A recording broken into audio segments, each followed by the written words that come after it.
Well, hello again, everybody. This is John Norris at Trading Perspectives. As always, we have our good friend, Sam Clement. Sam, say hello. Hey, John, how are you doing? I'm doing awesome today. I hope you're doing well. I'm doing good. Are you doing as well as maybe some of those people out there who are going to benefit from the largesse of the most recent COVID relief package, coupled with an additional $1.4 trillion spending bill that the Congress just recently passed? Yeah, I mean it's a lot of spending, and some people will get help, and it may not be as much as they want or really some people need, but getting money out there to people who need it is generally a good thing. So, if that's what it is, if it's a stimulus bill and we get money into people's pockets to spend, and we get loans to small businesses who have continued to be hurt by this, I think there's worse debt out there. I think there's worse ways to take debt on than to help our own citizens, especially when we're the ones who lock them down. That's the point I was going to make, that, it'd be one thing to just go out and throw a bunch of money at people. It's quite another to help people out when you or your local government officials or whatnot have enacted policies which are necessitating the bailouts or the relief packages. Like if I backed into your car, I should probably pay you to get your car fixed. I probably wouldn't say, well, that sucks for you, John. You're going to have to pay a lot to get your car fixed. Well, I'd probably pay for it. Well, Sam, I imagine a guy like you would just back up and drive away. I really wouldn't consider slowly, not to bring attention to myself.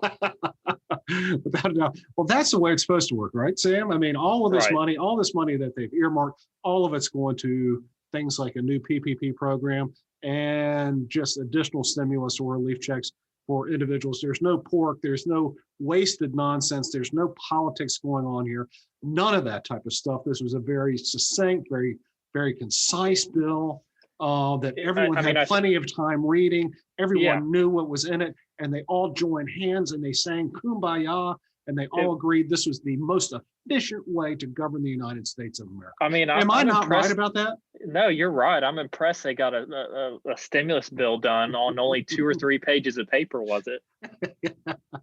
The remaining 51 to 5,597 pages. Sam, my understanding of it is it came out in 2 p.m, and they were expected to vote on it at 4. Well, yeah, and what absolutely blows my mind is that they were having printer issues getting this printed out. They had corrupted files. They had to use hand trucks in order to cart it around the Capitol building. And some senators even voted against it. I mean, Ted Cruz was very forthright in saying, "How am I supposed to even read this? Come on, guys, come on." Maybe I would vote for it, but you're trying to railroad this thing through in 2 hours. And there's got to be so much stuff in here. And frankly, very few people read it. And when people on the internet started reading it, they were kind of like scratching their heads going, what in the world are we doing here? This is business as usual, Washington business as usual. And haven't we been tearing ourselves apart at the seams this entire year about business as usual? Yeah. So I mean, we talk about the swamp and politicians doing things that politicians do, and this is it's calling it a stimulus bill is lying. I mean, that's a nice way to put it when you're including billions of dollars for foreign governments. I mean, you have 1.3 billion with a B going to Egypt, 700 million to Sudan, 450 million to Ukraine, $500 million to Israel, 130 million to Nepal. About the same to Burma. Cambodia got money. Pakistan got money. A lot of these other Eastern Asian countries got money. Then you have the Smithsonian getting $1 billion. You have the National Art Gallery getting 154 million. The Woodrow Wilson Center getting 14 million, and then the American people getting $600.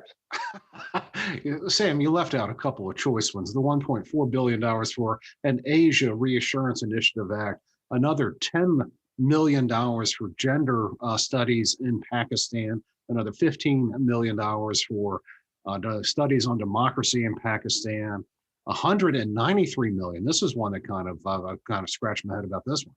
193 million for federal HIV/AIDS workers abroad, for them to buy cars and car insurance $4 billion for naval weapons, $2 billion for the Space Force, $2 billion for Air Force missiles, and $208 million to upgrade the Census Bureau's computer systems. All this in the relief package. What about the subsection for the Horse Racing Integrity and Safety Act of 2020? Because that is stimulus right there. I mean, the stimulus. And then also it says unauthorized immigrants are eligible now for stimulus checks, and these are retroactive, Sam. So if they didn't qualify the first go around, they can go back and get their $1,200 for the first one and the $600 here, meaning that authorized immigrants and citizens of the United States are kind of limited to $600 this go around, but unauthorized immigrants, which is another way of saying what, Sam? I'll let you say it. Undocumented workers, I'll call it. And I didn't know which form of that you're going for, but we'll call it that. They are now eligible to get much more this go around than people who are actually officially and legally part of the system. Yeah, which seems crazy. I mean, nothing's changed. It's people on both sides that are pushing for this, and a few people on the outskirts of both sides saying, whoa, we haven't even read this. I mean, you have people, you've had some on the far left say, we haven't read this, this is ridiculous, which, and then we've had people on the right saying, this is still ridiculous, we haven't read it. They're having to go through this in 2 hours and Control F and try and find key words and see what it says about these key hot topics, because nobody can read it, a 5,600 page bill, in 2 hours. Well, when AOC and Ted Cruz are in agreement that they haven't had enough time to read this, then you know something's very amiss here. And you're right, doing the Control F. And Sam, I did Control F on, well, I'm going to tell you. I don't know why I did it, but I did Control F on the word Tibet. You know, wondering how Tibet plays into COVID relief here and stimulus in the United States. And strangely enough, Sam, Tibet does play a part here in our COVID relief here in the United States. Section 342, which is on page 5098 of it, Section 342 is entitled Statement of Policy Regarding the Succession or Reincarnation of the Dalai Lama, Sam. Which sounds like stimulus to me. Well, I mean, it sounds like it's clearly addressing COVID here in the United States. But I'm going to read you the findings, what Congress, what all these people voted on today to pass. This is what they found. 1, Tibetan Buddhism is practiced in many countries, including Bhutan, India, Mongolia, Nepal, the People's Republic of China, the Russian Federation, and the United States. Yet the government of the People's Republic of China has repeatedly insisted on its role in managing the selection of Tibet's next spiritual leader, the Dalai Lama, through actions such as those described in the measures on the management of the reincarnation of living Buddhas in 2007. Sam, the U.S. Congress is now getting involved in reincarnation. That's insanity. Well, let's even just, I mean, that is insanity. I mean, most of this is insanity, and it just furthers the belief that nothing's going to change amongst politicians. And, they say it's the second oldest profession, and it's got a lot in common with the first oldest profession. But I mean, just go into the countries that are getting this money. Why? $86 million bucks to Cambodia? $1.3 billion to Egypt. $453 million to the Ukraine. It doesn't make sense. I don't even know if that should be legal. I mean, you could argue it's not constitutional to be giving, it's not even really taxpayer money anymore, but if it's taxpayer money and sending that off to countries that we have no say in. We're borrowing money from China to go make friends in Southeast Asia. It's really bizarre, but not as bizarre as Section 343 of the bill, Sam, which would have come out on page 5102. And Section 343, Sam, is policy regarding the environment and water resources on the Tibetan Plateau, which is clearly underneath the purview of the U.S. Congress, 1, and then 2, certainly something that we need to address, without a doubt, with the COVID relief package. It's stuff like this bill that I think you're getting condemnation from both sides, and it just shows why nobody enjoys politics and nobody likes Congress. Nobody likes really anybody that's involved with politics, because everyone has their own little thing that they're putting into this.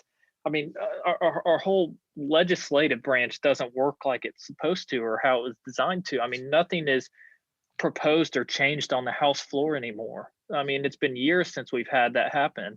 Uh, it's just back alley deals between the leaders of two parties, and nothing gets changed outside of what those two parties and the leaders of those two parties want.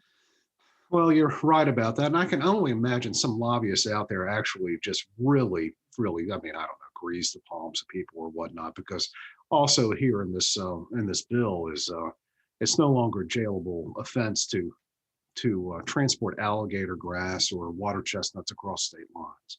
Now, I know the alligator grass lobby is very strong here in the United States, and that is clearly, without a doubt, something that we needed to address. And it's also, Sam, no longer a jailable offense to fraudulently use the emblems of Smokey the Bear and Woodsy the Owl, as well as the Swiss Confederation coat of arms. Well, it also makes illegal streaming now, which is probably becoming a bigger and bigger thing, a felony. So anybody who, the new form of buying pirated DVDs is now going to take away your voting rights. So, and one that I think is going to do a lot of good, hidden in there, I mean, Sam, is also, it doesn't designate an amount, but it does earmark or potential funding for initiatives to educate teenagers about the dangers of drinking and hooking up, which is something that, you know, we need to address in Congress, and something that I think is going to be very successful. Teenagers, if teenagers only knew that they shouldn't be drinking and hooking up, and certainly if a bunch of 70 and 80-year-old people in Washington tell them not to do so, then they just simply won't do it. No one's ever told them that. So, I mean, that's a good thing, right? And then another one is the bill also funds a commission to educate consumers about the dangers associated with using or storing portable fuel containers with flammable liquids in it near open flames. So we're also going to spend some money to educate people not to put gasoline next to a fire. This is all good stuff. And thank goodness, you know, Sam, thank goodness we have this pandemic, if you will. And we're locking down states and whatnot, so we can earmark money in order to make sure that all these good and wondrous things happen. And you know what I think is the most frustrating part about this is when you see people pushing back and voting no on this. People come out and say, well, people need money. The American people need money. We need more PPP loans. How could you do that? I don't think a single person who's voting no is voting no for $600 checks for Americans. There may be one or two, but for the most part, people are voting no because, one, they haven't read what's in it. Yeah.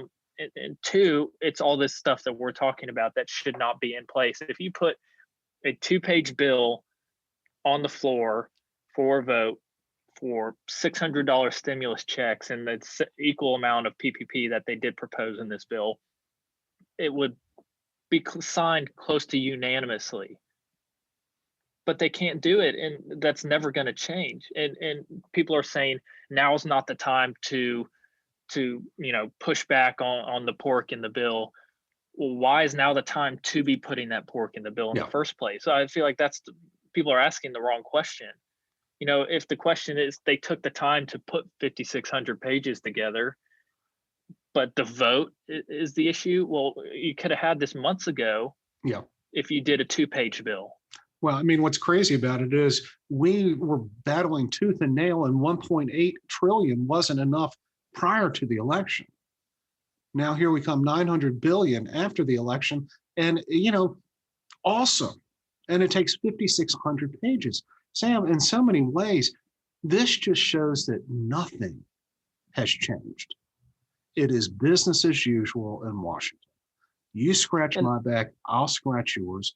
And Sam, I think the United States public as a whole, on both sides of the aisle, is incredibly frustrated about this. They are, and I think it's never going to change though, because all of these get put in there because of somebody playing to, whether it's their own constituents in their Yeah. small county, whether it's, I don't know, I'm making it up, but the horse part that I talked about earlier, the quality in horse racing and Yeah. performance enhancing drugs, maybe some county in Kentucky or Tennessee or something wanted something like that. So their representative pushes to have that put in, and he's a yes vote if that gets put in, and everybody's going to have those Yeah. things that they want, and that's never going to change. Well, you're right. And that's what's frustrating about it. It's absolutely frustrating about it. And, for long years, Washington undoubtedly behaved like this, but we just didn't have the access to the information. We just didn't have it. Now these bills get thrown out there on the internet, and within a couple of hours, people have done the control F and found words and found ridiculousness that all of a sudden it's then plastered all over the internet for everyone to read.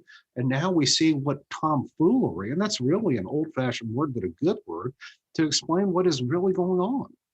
Yeah. It's kind of like, let's knock this stuff out. We have enough other problems. And yet here we are, when you have a package like this and you have all this garbage that's in it, and there's just a ton of garbage. Why in the hell are we talking about the reincarnation of the Dalai Lama in a COVID relief package? When you have all this in there, it's just mind-numbing political claptrap. Absolute political claptrap when in situations like this, we need to be doing exactly what we need to be doing for the U.S. population. It's awful. Absolutely awful. Absolutely awful. And people on both sides of the aisle need to be furious about how nothing has changed. And then people like Thomas Massey, who is getting vilified for pushback on this deal, is the one who is looked at as the bad actor here for having pushback on a 5,600 page bill that he can't read. Or doesn't have time to read. Oh, well, he had 2 hours to get to it. Yeah, him and all his interns control Fing the 5,600 page document, and it's awful. It's kind of gloomy because I can pretty confidently say this isn't going to change. Well, it is kind of gloomy, and here it is. The markets were anticipating something, coming down the pike, and really just redressing wrongs done to the U.S. economy by local politicians. True, in my estimation. You and I've talked about that on plenty of occasions, and we can't even do that without being political about it. Yeah, that's what's the maddening part about this. We've had 4 years of yelling at each other, maybe 12, 16. Who knows how many years? And 2020 was, a year that we almost ripped ourselves apart. And here at the end of it, while the money's going to go out there and everyone's going to pat themselves on the back, it does not appear as though the political elite in the United States has learned anything. No. And that's maddening. It is. Absolutely maddening. Well, Sam, here we are a few days before Christmas. And I guess you could sit there and say that Santa Claus is coming to a lot of folks. And he's got a big old bag full of about $900 billion worth of stuff. And according to Andrew Cuomo, he's going to get a lot of it because he worked real hard this year. That's what he said. So Santa Claus is coming. He's coming out of Washington. He'll be helicopter money all the way around. And I suppose we're just going to have to deal with it. I guess it's better than nothing. And that's kind of the only argument for it. It's better than nothing. However, Sam, I would argue that we are better than this. And you're right. It's better than nothing. And that thought, as accurate as it is why status quo is going to continue. Happy holidays. Merry Christmas. Here we are being dreadfully gloomy here just a few days before Christmas, but the truth is, heck, we all know it. We can pretend this stuff doesn't happen, but when it's, at one point maybe we were willfully ignorant. However, we can't afford to be any longer, and frankly, we can't be ignorant any longer because as soon as this stuff is passed, we're seeing what all's in it. And so, guys, by all means, guys and women, whoever using guys in the gender neutral sense, by all means, expect more out of your local politicians. I mean, without a doubt, push back, complain. That's what this is all about. We don't have to accept. We don't have to accept it. And if we do, if we don't say anything about it, guess what? We are accepting it. What do you think about that, Sam? I mean, hard to disagree. Sam, we're going to have to find a topic on which we trade perspectives as opposed to share the same opinion. I think sharing the same opinion might not be a great name for a podcast. Your thoughts? Again, don't disagree. Again, we're sharing opinion. Well, that's really all we kind of have here today, just kind of pointing out some of the foibles and follies that are involved with this $900 billion stimulus or relief package, designed ostensibly to help out the U.S. economy with the ramifications of government actions in the effort to stem COVID-19. However, we've got a whole bunch of other pork and pet projects in there and a whole bunch of nonsense about stuff that really isn't important in the United States, really fundamentally. And it just goes to show business as usual, which, status quo, some people love it. Some people absolutely love it. But, if you don't change, you don't grow. So maybe we need to change. What do you think about that? Maybe. All right. Well, guys, thank you all so much for listening. We always love to hear from you. Also, if you have any comments or questions, by all means, please drop us a line. You can do so by sending us an email to tradingperspectives@oakwood.com or leaving us a review on the podcast outlet of your choice. As always, if you're interested in hearing more, reading more, what we have to say or how we think, you can always go to oakwood.com and look underneath the Thought Leadership tab. Got all kinds of different good articles and newsletters down there, and hope that you can go visit and spend some time. Sam, I'll give you the last one. That's all I got. That's all I've got today too. Happy holidays and Merry Christmas.